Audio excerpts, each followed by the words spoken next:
আসসালামু আলাইকুম রহমতুল্লাহ। প্রিয় দর্শক বিন্দু,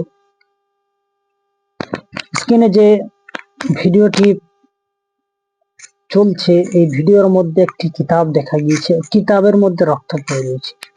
এই রক্ত হযরতে উসমান ইবনে আফফান রাদিয়াল্লাহু তাআলা আনহুর রক্ত।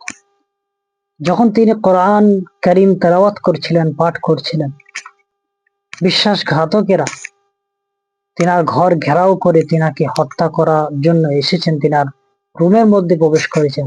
তিনি তখন কোরআন কারীম পাঠ করছিলেন। ওই সময় তিনাকে শহীদ করে দিয়েছেন। শহীদ করার সময় তিনার শরীরের রক্ত মোবারক ওই কোরআনের ওই স্থানে লেগে গিয়েছিল। ওই কোরআন এবং ওই কোরআনে লেগে যাওয়া রক্ত এখনো পর্যন্ত সংরক্ষিত রয়েছে। দেখেন, প্রায় 150 বছর পার হয়ে গিয়েছে। 1400 বছর পার হয়ে যাওয়ার পরেও এ কোরআন এখনো সংরক্ষিত রয়েছে। সুবহানাল্লাহ, মাশাআল্লাহ। ভিডিওটি বেশি বেশি শেয়ার করে অন্যদেরকে দেখার সুযোগ করে দিন।